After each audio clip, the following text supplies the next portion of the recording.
Okay. So I'll do my little introduction. I'm Jim MacLachlan. I'm in Kingston, Ontario, down where Lake Ontario empties into the St. Lawrence River. And I'm only about a 3-hour drive away from the assembly in the Adirondacks, so that's very convenient for me. In about the space of half an hour, I'm going to try to do justice to a man and a canoe, Henry K. Wicksteed, the designer of the canoe, and the boat he called the James Bay Railway Traveling Canoe. All right, I'm trying to change slides here, and it's not letting me.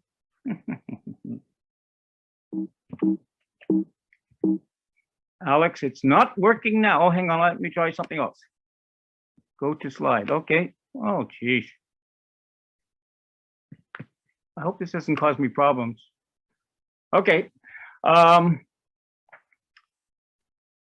In Ottawa, in Beechwood Cemetery, there's a gravestone, and that's where the remains of Henry K. Wicksteed and his wife reside.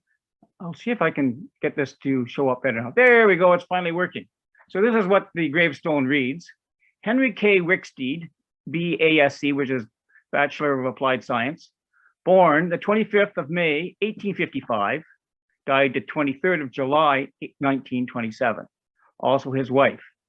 This is his second wife, Elfrida Louisa Cobb, born the 19th of March, 1857, and died the 29th of March, 1937. I'm drawing attention to his wife because Henry K. Wicksteed in his work life was often away from home. And that meant that his wife was home looking after the kids. He had one child that survived from his first marriage. His first wife died shortly after his son was born and then died in infancy. And then his second wife had 5 kids, but they lost the first boy also in infancy. So presumably, most of the time, his wife was home looking after 5 of the remaining kids. I didn't know about Henry K. Wicksteed until I read about him in Roger McGregor's book, When the Chestnut Was in Flower. This is the story of the Chestnut Canoe Company. And Roger McGregor devotes a whole chapter to Henry K. Wicksteed, chapter 30 here. I'm just going to draw attention to the this little paragraph above. This came out of a book called Traditions and Memories of American Yachting by W.P. Stevens. W.P. Stevens was a canoeist himself back in the 1880s and beyond, and an amateur yacht designer. And he wrote the following about Henry K. Wicksteed, and I'll just read it right out in front of you right now. One of my intimate friends was Henry K. Wicksteed of Cobourg, Ontario, a Canadian by birth and civil engineer by profession, but a most enthusiastic sailor. His work took him for long intervals into remote districts, exploring and surveying, traveling in the open Canadian canoe. An amateur designer, he made some radical improvements in the canoes which he used as a matter of business in his work.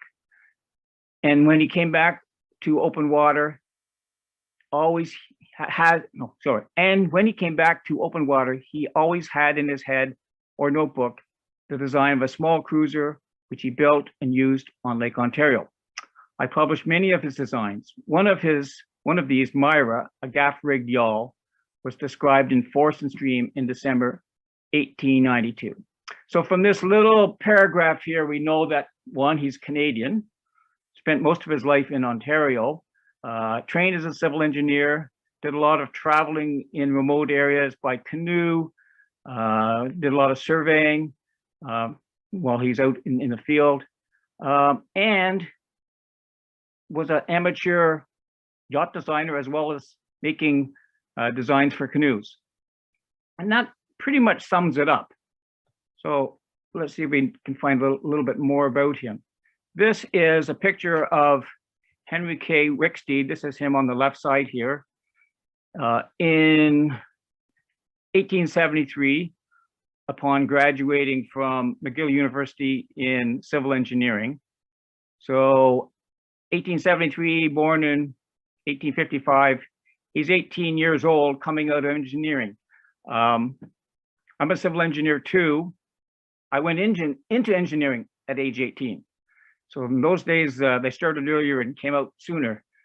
As you see from the instruments here, the level and the transit, as was then and is now, even civil engineers spend a lot of time learning surveying, even though they may not do that as a profession. But in fact, he did become an Ontario land surveyor in 1886, so 15 years after he graduated.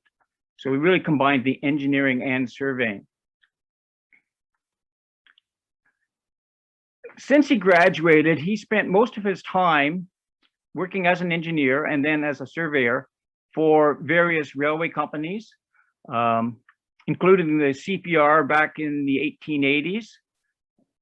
But in 1899 until 1919, for a span of 20 years, he was working for the Canadian Northern Railway, which did become part of Canadian National Railway. But he ascended to the top position of Chief Engineer of Surveys. And here's just a little bit from his biography, which gives a bit of a sense of what he did and what he accomplished. And in this time frame, 1904 to 1918 or 1914, Mr. Wicksteed located about, I think it's, I can't see for our thing, but about, I think it's 2,500 miles of railway, including entrances to Quebec, Montreal, and Toronto. I'm going to just shrink my images there. Yeah, there are 2,000 miles of railway. Entrances to Quebec, Montreal, and Toronto.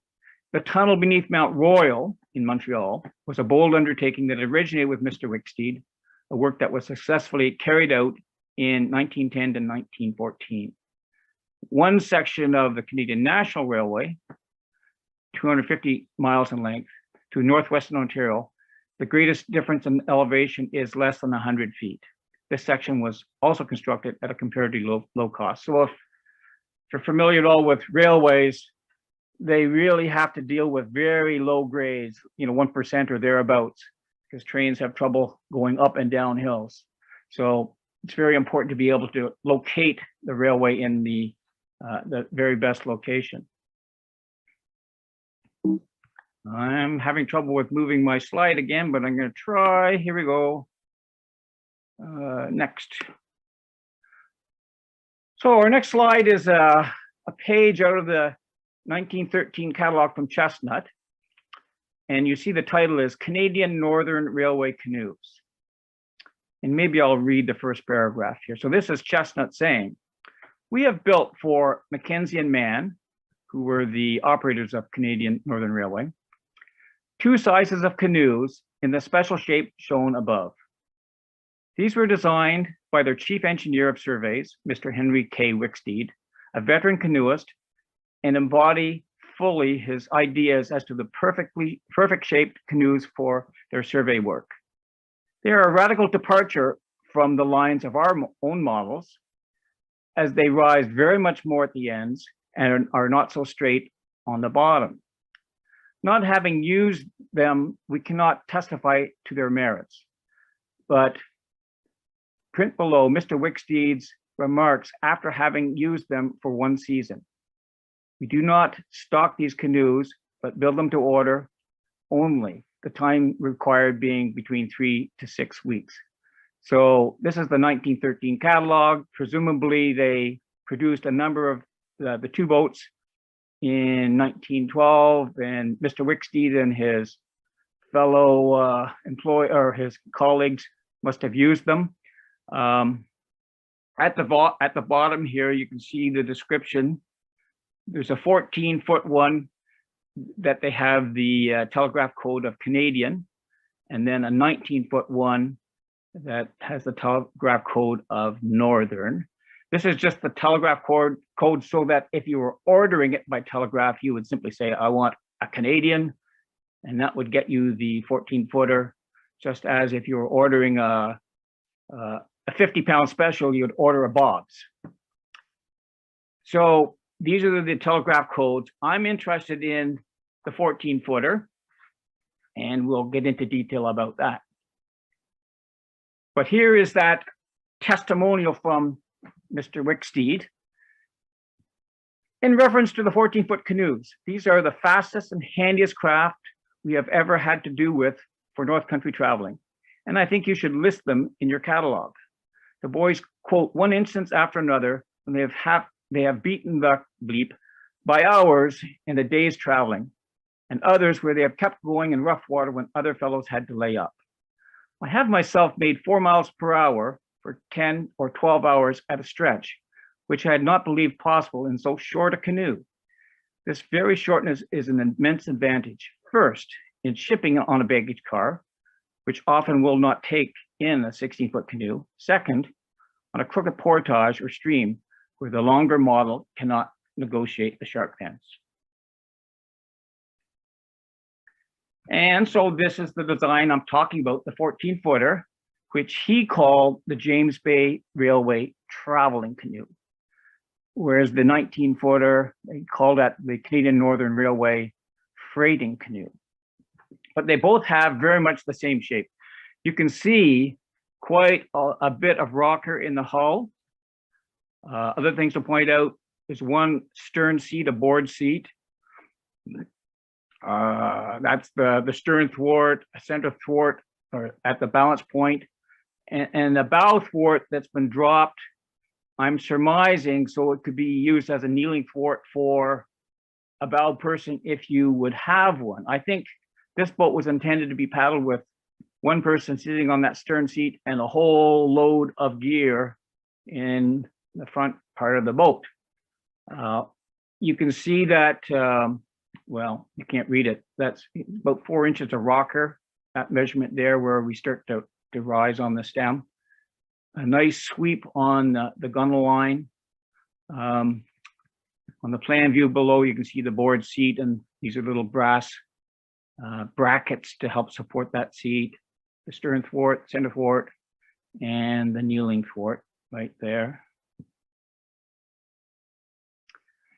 So in 2017, I engaged Joe Calnan, who's a boat builder on Wolf Island, which is just in the lake south of Kingston. I engaged him to build this 14-foot boat, the James Bay Railway traveling canoe, using the 1911 design drawing. And you can look up Joe at joecalnan.com. In fact, he's got a very good series of slides and description on his website of the build of this boat. The design drawing I got from Mystic Seaport Museum in Connecticut, along with 3 other drawings by Wicksteed.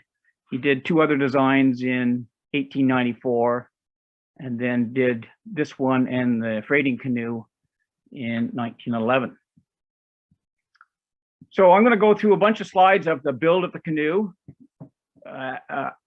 This is one of many station molds of plywood that are stacked in order along that baseboard there to build a form. And so each form is placed. Let's see if I can do it. Yeah, you know, this is the row of screws where the strips are screwed into the plywood forms. And that's the completed form before bands go on. That's the end view. It's starting to look like a very attractive boat already, just from, at least to my eye, looking at it from the end. There are the bands going on. These are to turn the tacks when you apply the ribs at this point.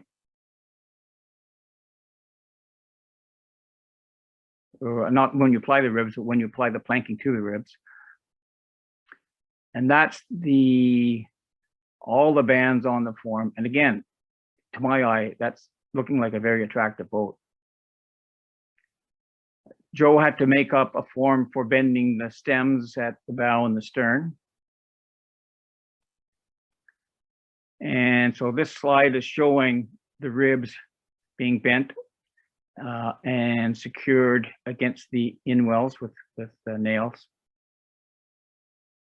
This is standard construction. And this is what it looks like with all the ribs in place. So the very first board to go on is called the Garboard, the first plank, I should say. See if I can point it out.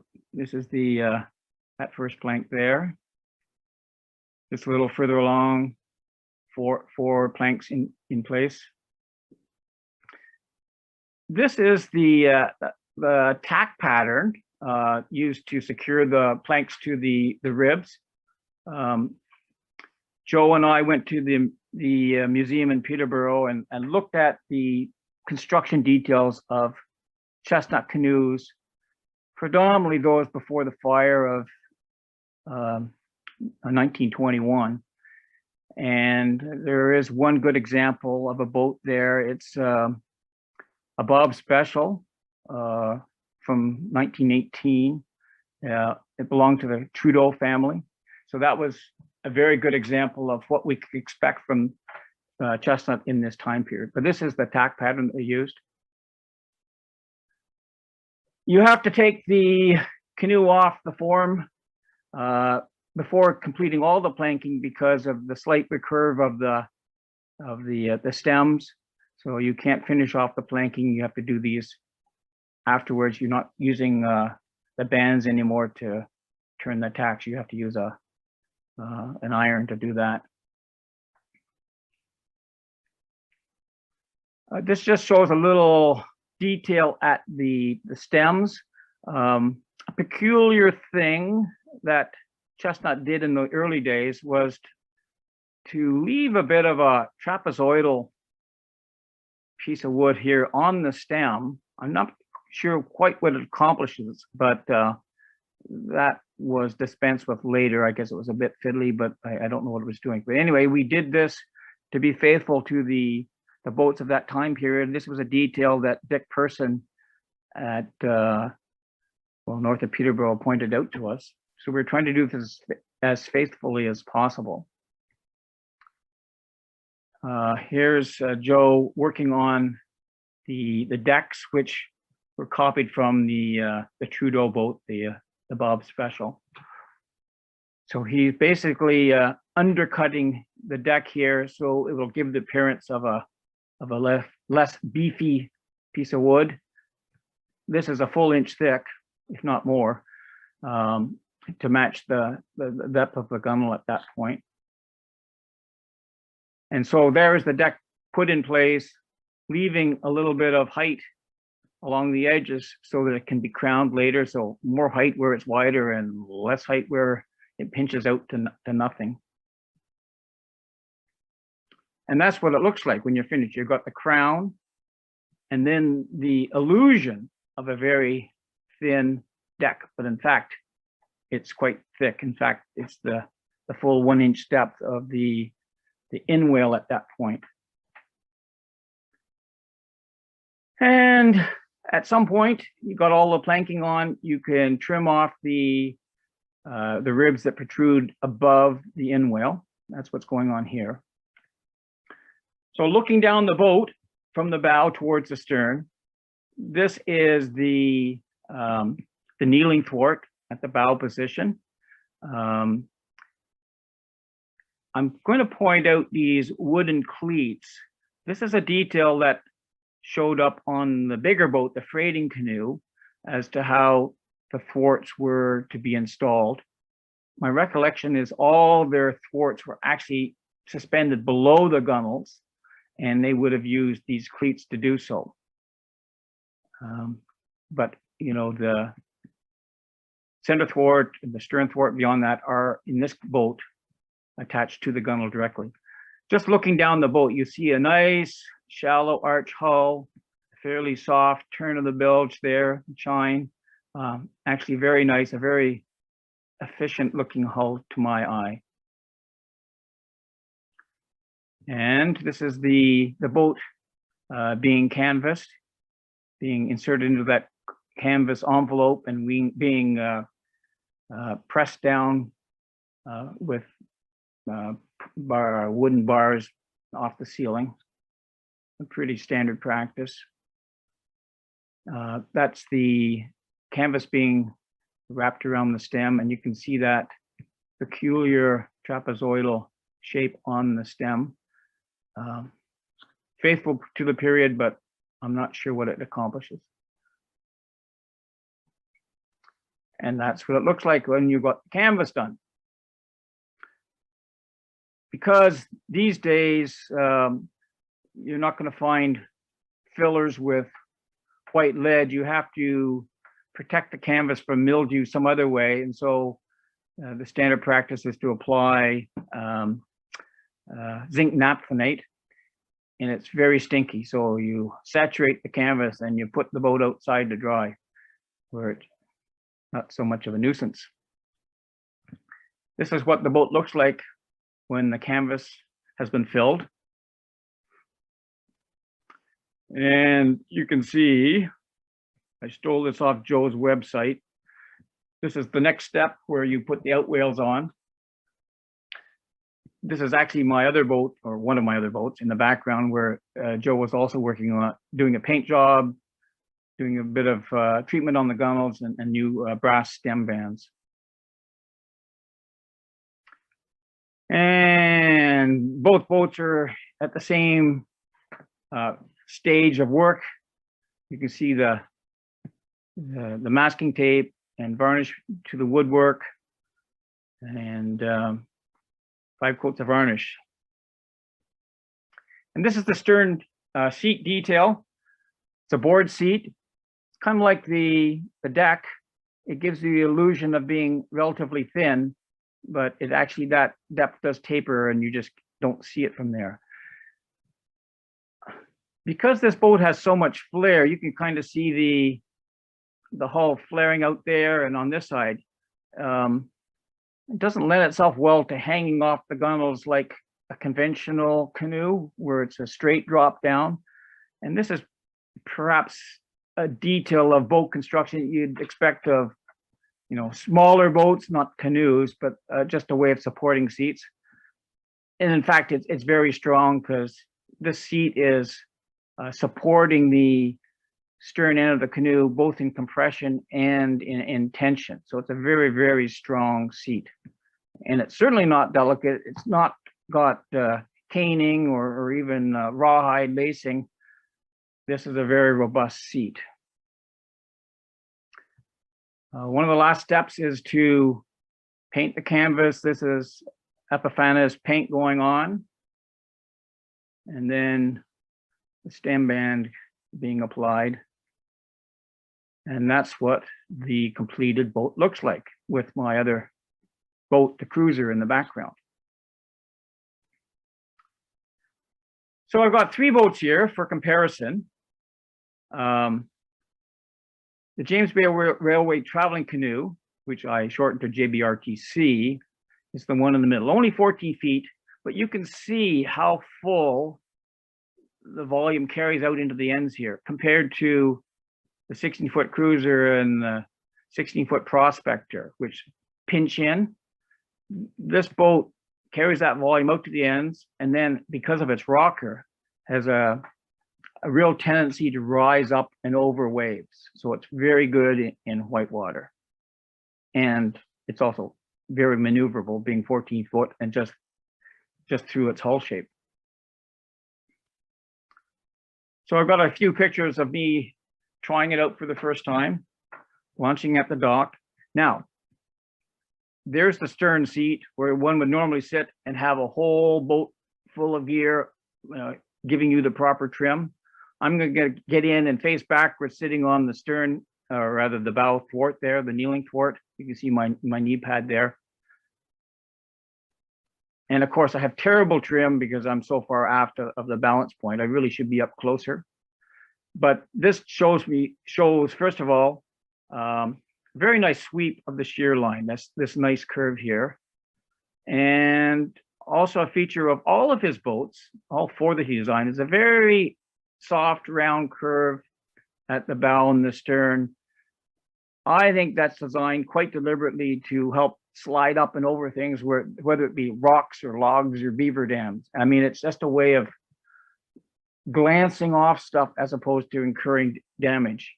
What I do, well, I have used the Welsh thwart there, or whatever, the plank, and it works very, very well, just being snug up to the balance point. My only complaint was it was damaging my nice soft spruce gunnels and soft cedar ribs. But anyway, it really does give a nice feel to the handling of the boat. I'll have to come up with another way of improving the trim. But what I had done is put a 50-pound bag of water up forward and level off the boat, and it really does improve things. The boat paddles well even like this. It just looks a bit funny. So that's me heading off. I think it's a very good looking boat, I have to say. Heading out a little bit further. This is what it looks like from the inside, looking forward towards that stern seat. And that's that appearance, that illusion of a very thin deck. And this is me coming back to the dock. Another view, the bow is of course riding a bit high, but it does show off the very nice lines of the boat.